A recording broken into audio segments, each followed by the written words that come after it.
परमेश्वर की बड़े नाम की महिमा हो। फिर से आने वाला प्रभु यीशु मसीह के मीठे और पवित्र नाम से सबको जय मसीह की।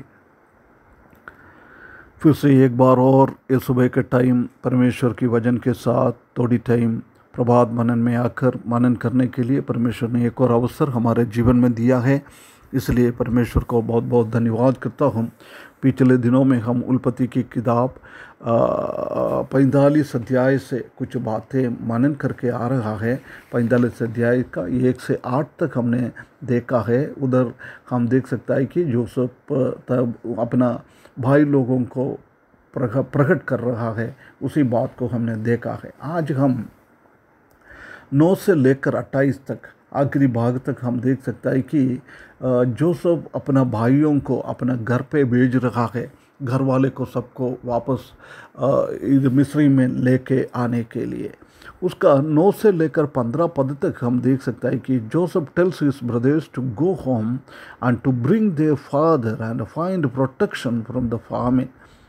जोसेफ अपना भाई लोगों को अपना घर पे भेज रहा है, जो याकूब को वापस लेके आना। उसके बाद उनका सब परिवार ये बहुत बड़ा अकाल से उनको संरक्षण मिलने के लिए ये जोसेफ चाहता है, इसलिए जोसेफ जल्दी ये काम करता है।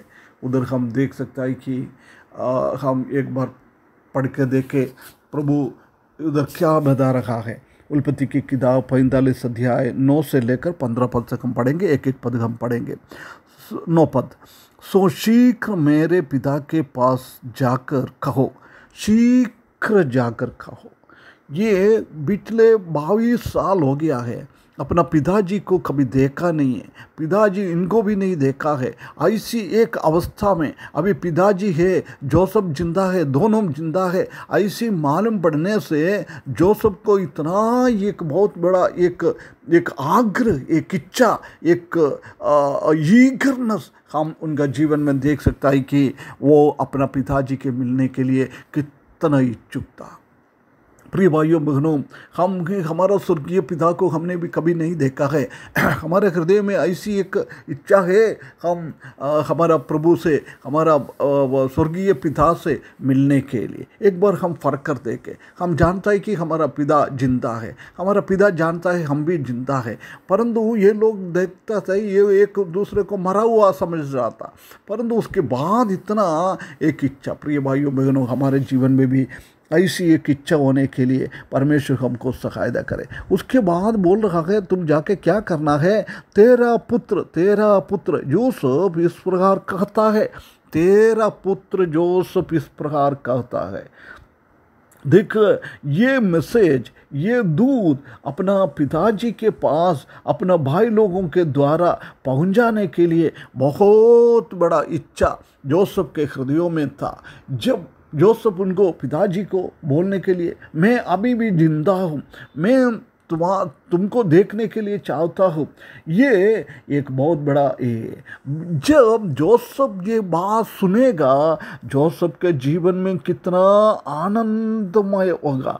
अपना बिलोवेड सन, अपना फेवरेट सन, किसको उसने ज़्यादा प्रेम किया है, वो ब्रदर, वो बच्चा मरा हुआ समझ रहा था, परंतु वो अभी भी जिंदा है। ऐसी सोचेगा तो उनका जीवन में एक बड़ा एक आनंद हो जाएगा। कितना एक बहुत बड़ी बात है। हम भी परमेश्वर के सामने हम भी जिंदा हुआ हमेशा रखना चाहिए। आत्मिक रीति से फिर से हमको मरना नहीं है, प्रभु से दूर नहीं होना है। परमेश्वर को हमेशा हमको मालूम होना चाहिए हम परमेश्वर के काम के लिए जी रहा है। ऐसी है तो परमेश्वर को कितना खुश और आनंदित हो जाएगा। उसके बाद क्या बोलना है कि परमेश्वर ने मुझे सारे मिस्र का स्वामी ठहराया, इसलिए तू मेरे पास बिना विलंब किए चला आ, मेरे को स्वामी बनाया, मैं सबसे ऊंचा पोजीशन में आया, तुम जल्दी आ जाओ। भाभी ज़्यादा देर नहीं लगाना है। 22 साल हमने इंतजार करके बैठा, परंतु आखिरी में परमेश्वर ने ये अकाल के द्वारा मेरे भाई लोगों को मिलने के लिए, उसी के द्वारा फिर से याकूब को मिलने का एक वातावरण उसने बनाया है। इसलिए अभी विलंब मत कर, तुम जल्दी आ जाओ। ये उनका एक आशा हम देख सकता है। प्रिय भाइयों बहनों, ये आशा हमारे जीवन में भी होना चाहिए। 10वीं पद में, और तेरा निवास गोशेन देश में होगा, और तू बेटे पोते भेड़ बकरियों गाय बैलों और अपने अपने सब कुछ समेत मेरे निकट रहेंगे। देख, गोशन देश मिस्र का सबसे एक अच्छा देश है, एक गोशन देश। 20वें पद में भी हम देख सकता है कि पूरा भलाई से भरा हुआ एक देश गोशन देश, वो भी हम देख उसका पावर हम देख सकता है।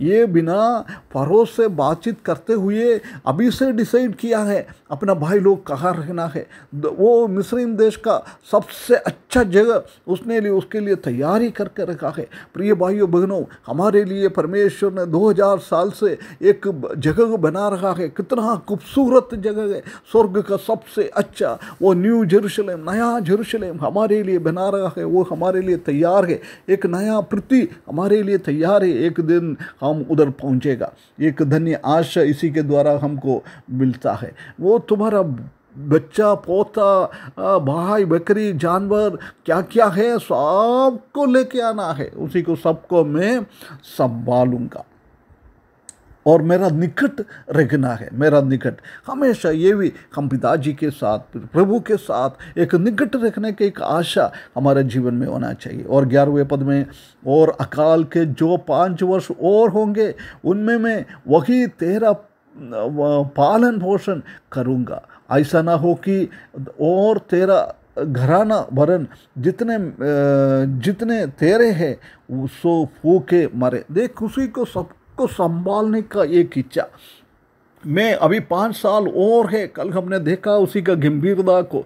वो 5 साल में तुम्हारा कोई भी ना मरे भूख से, इसलिए तुम मेरे पास आ जाओ, मेरे पास आ जाओ। मैं तुमको संभालूंगा, मैं तुमको पालन करूंगा, पोषण करूंगा। कितना एक बहुत बड़ा एक आह्वान जोसेफ कर रहा है। हमारा प्रभु हमको भी छोड़ता नहीं है, हमको हमारा हर एक ज़रूरतों को पूरा करने वाला प्रभु का तस्वीर हम इधर देख सकता है। 12वें पद में, और तुम अपनी आंखों से देखते हो और मेरा भाई बिन्यामीन भी अपने आंखों से देखता है कि जो हमसे बातें कर रही है सो यूसुफ है। फिर से बता रहा है, ये कहानी नहीं है, ये एक स्वप्न नहीं है, हकीकत में आप लोग देखा है, मैं आप लोगों से बात कर रहा है। इसलिए ये हकीकत को उधर जाके बोलना है, ये परमेश्वर चाहता है। परमेश्वर भी हमारा हकीकत, हमारा प्रभु यीशु मसीह अभी भी जिंदा है, उसी बात को इधर दर्शाता है। 13वां पद में, और तुम मेरे सब भाई बहू का और मिस्र में और जो कुछ तुमने देखा है उस सबको मेरा पिता से वर्णन करना और तुरंत मेरा पिता को जहाँ ले जाना। तुम जाके तुमने क्या क्या देखा है, मैं कुछ भी नहीं बोल रहा है, तुम्हारा आंखों के सामने तुमने देखा है मेरा वैभव क्या है, मेरा प्रशस्ति क्या है, ये सब अपना पिताजी को जाके बोलना है। उसके बाद बोल रहा है तुरंत फिर मेरे पास लेके आ जाओ, तुरंत मेरे पास आज लेके आ जाओ। 9वें पद में भी शीघ्र जाके लेके आ जाओ। उनसे मिलने का बहुत बड़ा एक इच्छा उनका जीवन में था। उसके बाद हम देख सकते हैं कि 14 पद में, और वह अपने भाई बिन्यामीन के गले से लिपट कर रोया, और बिन्यामीन भी उसके गले से लिपट कर रोया। तब वो अपने सब भाइयों को चूम कर उनसे मिलकर रोया, और उसके पश्चात उसके भाई उससे बातें करने लगा। देख, इधर एक चुंबन देते हुए, एक लिपट का हुए, उसको आलिंगन करते हुए रो रहा है। बार बार हम देख सकते हैं कि जोसेफ कितना बार रोया है, उसी का भाइयों को कितना प्रेम उसने, उसी को विरुद्ध में उसने काम किया है। परंतु जोसेफ कभी भी एक घृणा उनका भाई लोगों के बीच में नहीं देखा है। किसने उसको मारने के लिए बोला, किसने उसको बेचने के लिए बोला, किसने उसको वो कुएं में डालने के लिए बोला, किसी के ऊपर भी आरोप ना लगाते हुए सबको एक जैसी उसने प्रेम किया है। सिर्फ बिन्यामीन को थोड़ा सा ज़्यादा दिया है क्योंकि एक माँ और एक पिताजी का बेटा है, परंतु इधर हम देख सकता है कि कितना प्रेम कर रहा है। उसी के विरुद्ध में काम किया, उसके बाद भी प्रेम किया है। हमारा प्रभु भी के विरुद्ध में हमने भी कितना काम किया है, परंतु उसके बाद भी प्रभु हमको इतना प्रेम कर रहा है, इतना प्रेम कर रहा है। ये परमेश्वर के सामने जोसेफ एक अच्छा नमूनादायक है। जोसेफ हमारा प्रभु यीशु मसीह का एक तस्वीर को दिखाता है। ये बातों के हिसाब से हमारा मसीही जीवन आगे बढ़ाने के लिए परमेश्वर हमको सकायदा करे, उसके बड़े नाम की महिमा हो।